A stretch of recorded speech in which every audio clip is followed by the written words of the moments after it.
Good morning.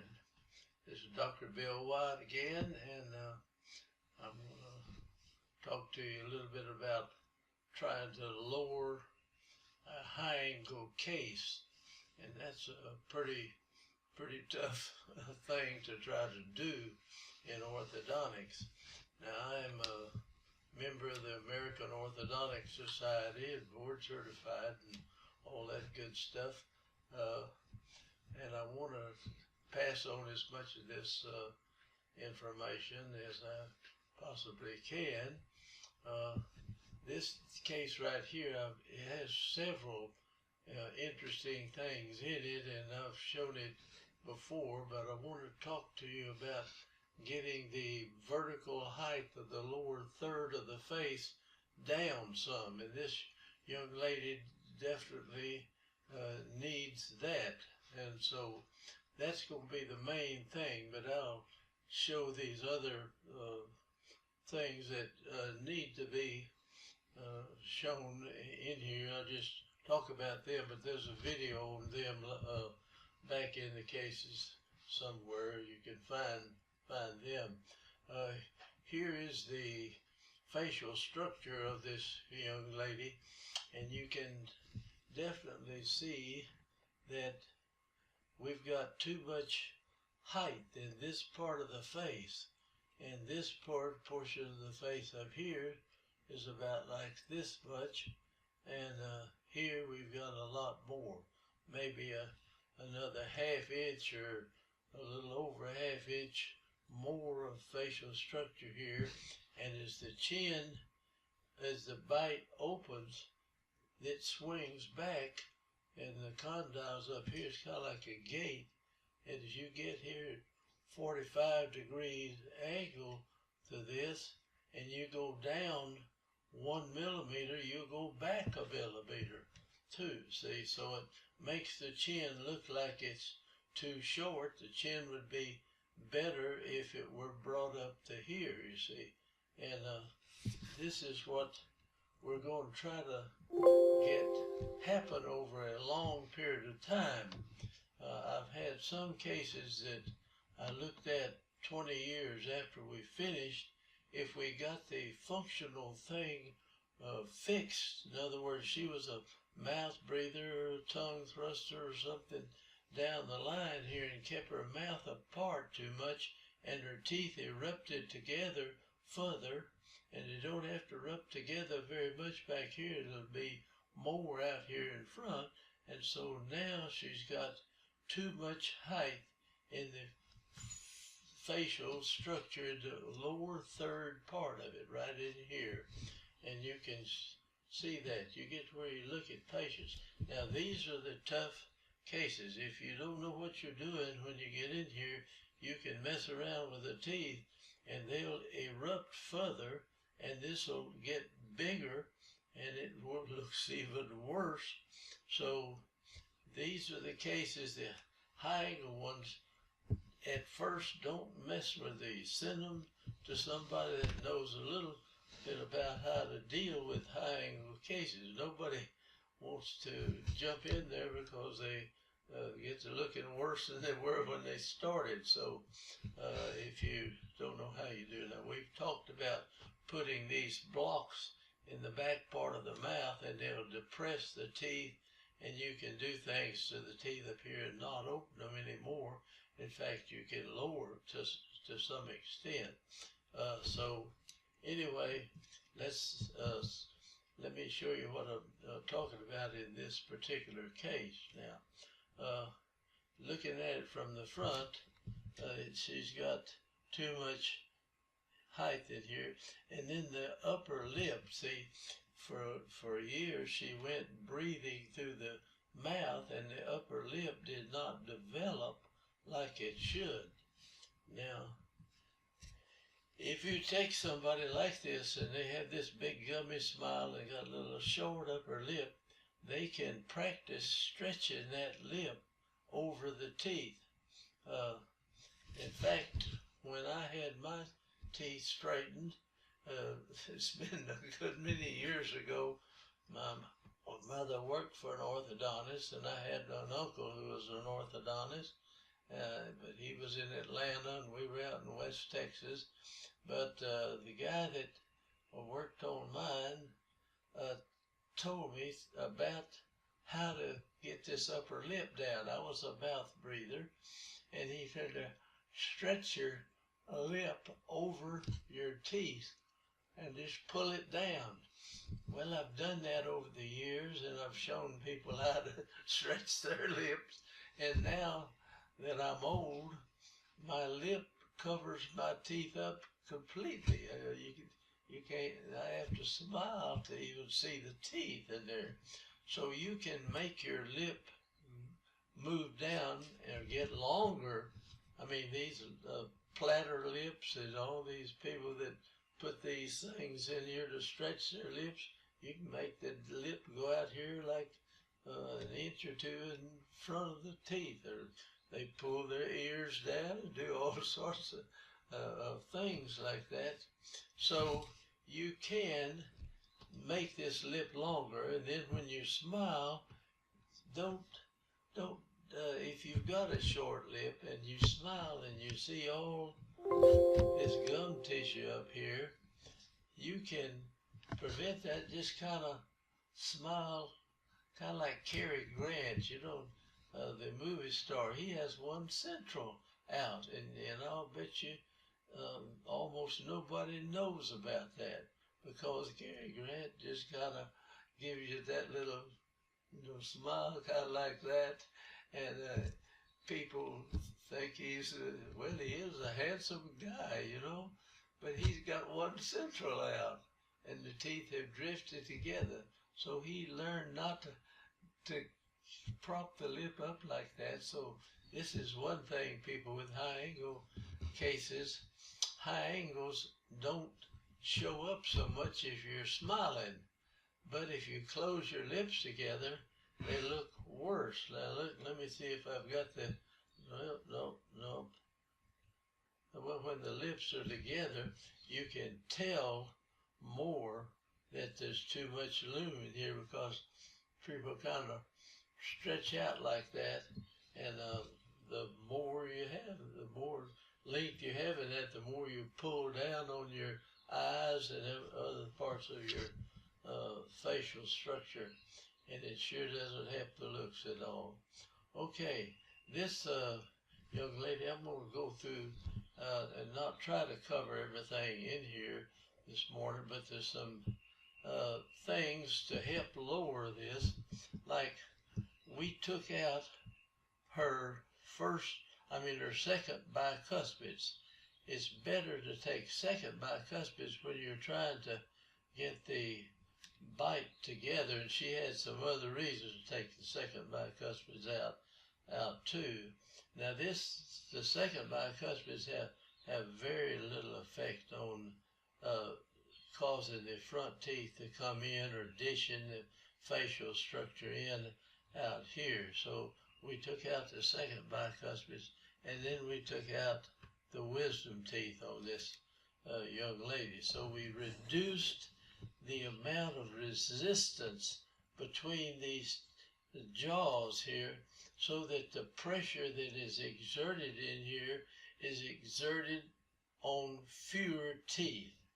And so over a period of time, if you get the person functioning right, swallowing right, and pressing the teeth together like they normally should, over a period of time, we've had some success in getting the vertical height of the face in here to reduce, and getting the person to look better. And I don't have her pictures 15 or 20 years later, but usually you'll get some result if you get the person functioning right.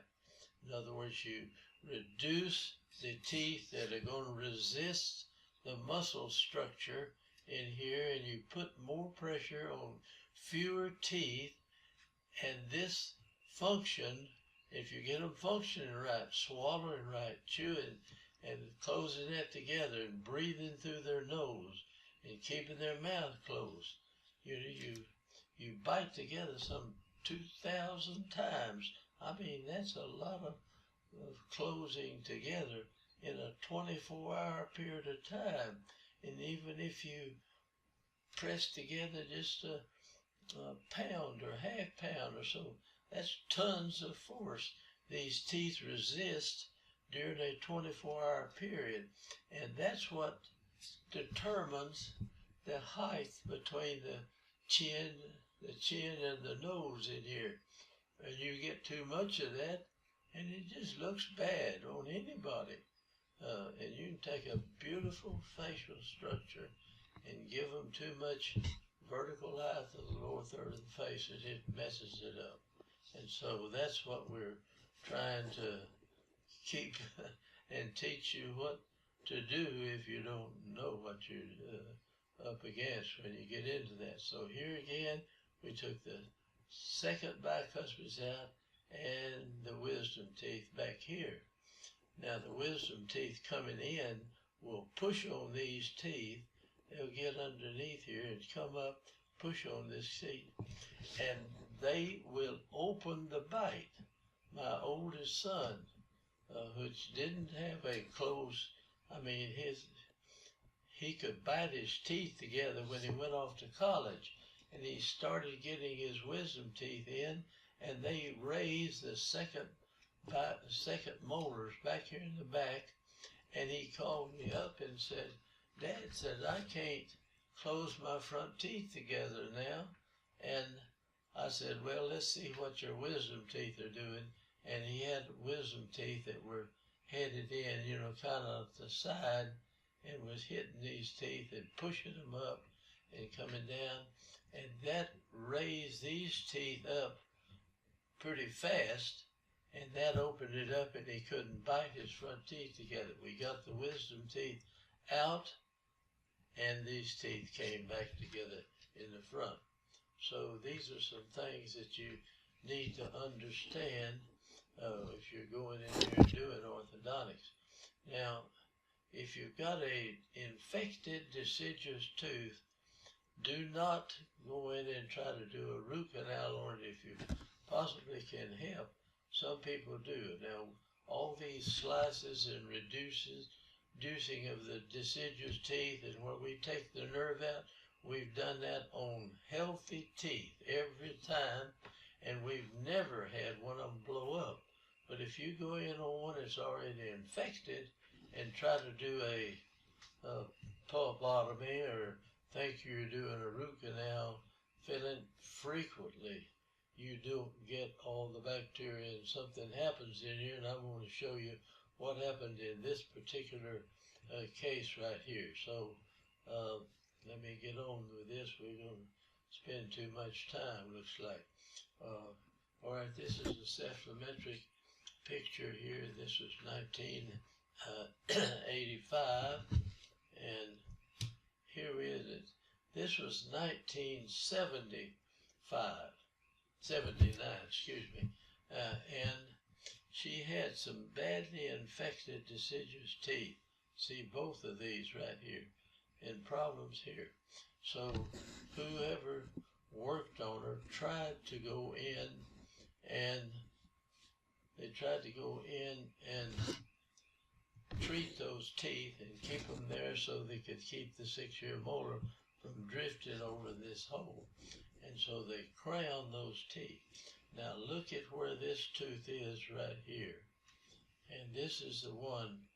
Now when they thought they had the root canal done and they crowned this tooth, it doesn't look like it had an abscess, but it formed a cyst or something. I'm going to erase these lines, and we go to the next picture. And this is 1985, and that last picture was 1979. So 6 years later, this treated tooth right here has some definite effect on the developing bicuspid, and this bicuspid is forced to lay down in that area. Now you've got a real problem. And let me go to that picture and watch this bicuspid right here. 6 years later, this is 85, and we see that tooth is absolutely laying down. The root is developing. Here's the cortical plate of the lower jaw, and that tooth is down like that. Now this is a pain in the rear to try to raise that tooth up. But in this particular case, we needed to get this out, and this out. So a surgeon can do that, and then we would take the wisdom teeth too. And so we cleaned the house over here, everything. Now we've reduced 8 permanent teeth have been removed here, plus some deciduous teeth. And we took those teeth out, and that'll leave 2 molars over here, 2 over here, and the bicuspid, there'll be 1 bicuspid and a cuspid over here to resist the pressure of the jaw closing. And so this is going to help close this vertical down over a period of time. I'm sorry I don't have any up-to-date pictures on this lady from 85 here, but I can almost guarantee you that if you can find her, the vertical height of the face will look better now than it did back then in 85 and 86 when we were doing this work. All right, go to here. All right, here is 1986, and we've taken all that out, and we're closing the space up, and now the occlusal force is greater in here. We'll bring this back and close all this before we go to. Now, the regular orthodontics from this is just something that all of you can do. She's 16 and a half, something like that now. It's 1987, and we'll go on from there. And now we've got that closed up, and this is 1987 or something, and she's 17 and a 1 month old. Now this tooth here, that it has a root canal on it, that lateral, somewhere down the line. I don't think that I've never killed one moving them around like that. We need to bring these roots together a little better and finish this up, but it's not in bad shape now to finish it. The case, she's, of course, she really wants to get out of these things. All right, here it is in 19, she's 18 and a half at this point, and I don't know what the date is on here, but I didn't get these roots together. This is pretty good here, but she's been out of them when we'll have to come in and bond something across the lower 6 anteriors, need to be bonded across there, but that's all the teeth that she has that resist chewing here. So there are 8 extra teeth out here. The wisdom teeth are gone, and the bicuspids are gone in here.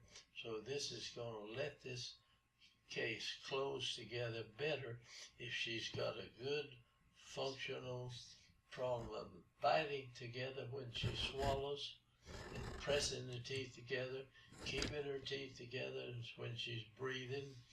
And if you get her functioning right, this can get better over a long period of time. And I've had cases that look so much better like that, lowering the vertical height of the face. And a lot of people don't think about time and function. And you get them biting and closing properly, that helps. And that'll bring that down some. Now this is, I'm just going to show you again, blown up a little bit.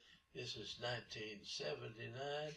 This is a perfectly normal erupting bicuspid coming up through here.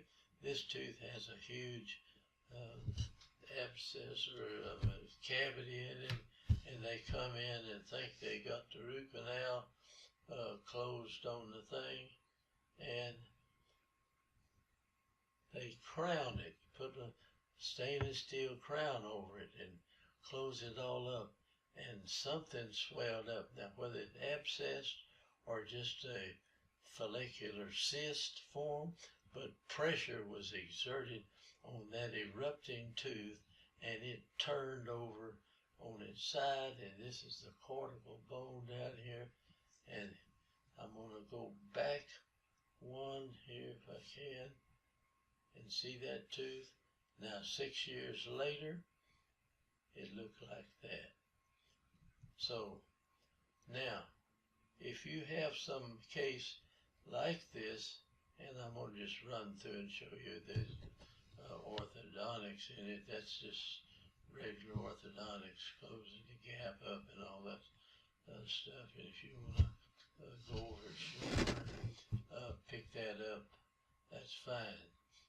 And now we put her in a retainer. We had those 6 anteriors down here. We'll bond a 3 to 3 on the back of that and finish the young lady up.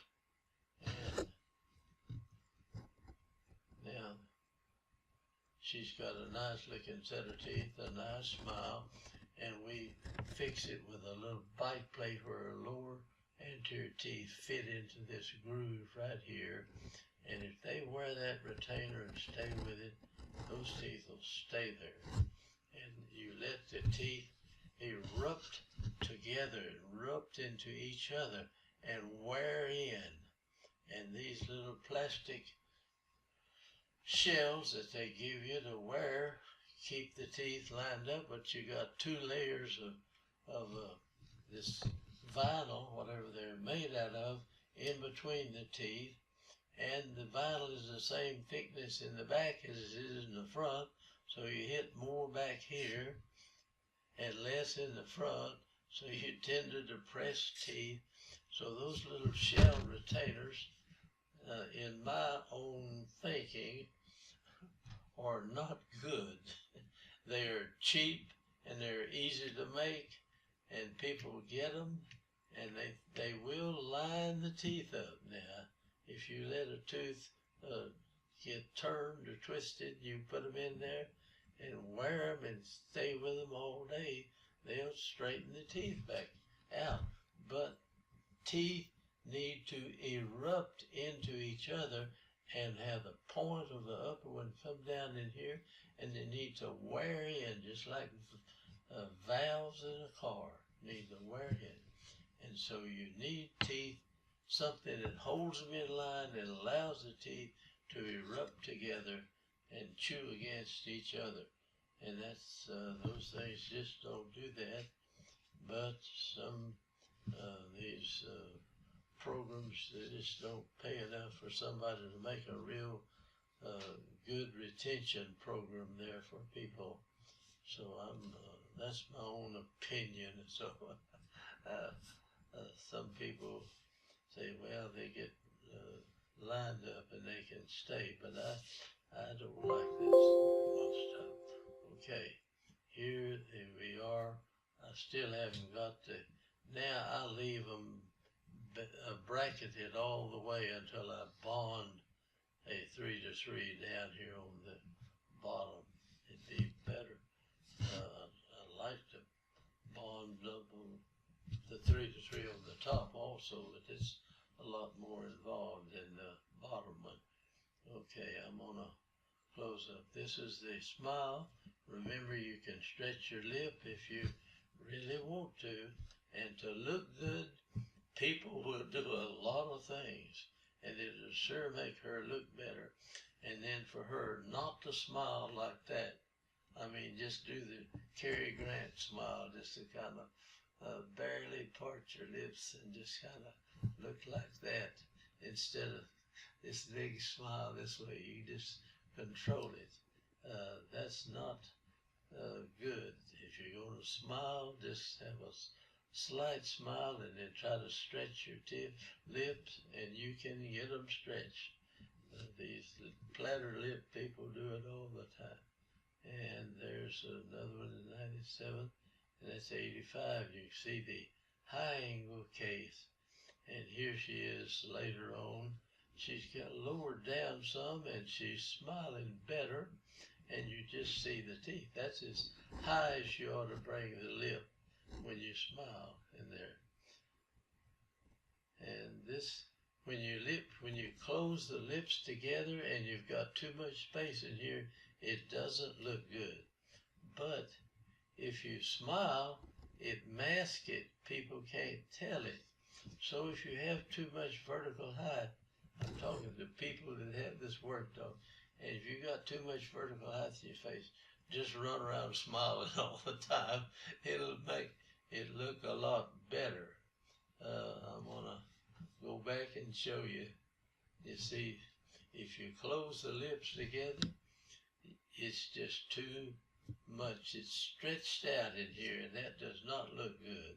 So if she smiles and doesn't raise the lip up here, just kind of parts the lips, it'll look fine.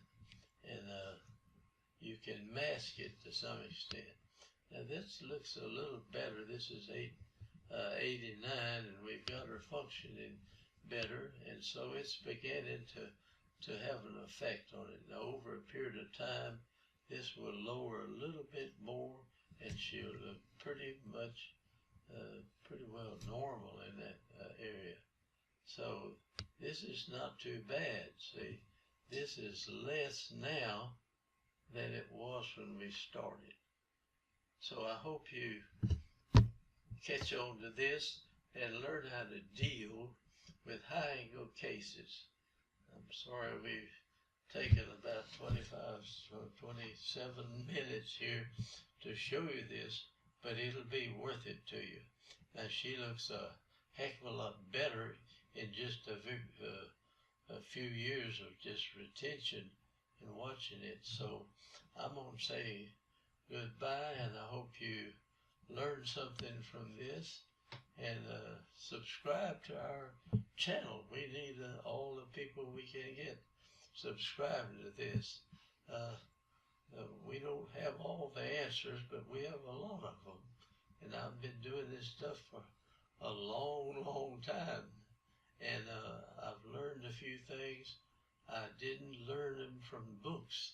Most of them I learned from doing the orthodontics over a long period of time and watching what's happening to the cases. It certainly looks better now than it did to start with. So I'm going to close out. I can get over here to the stop button and stop it.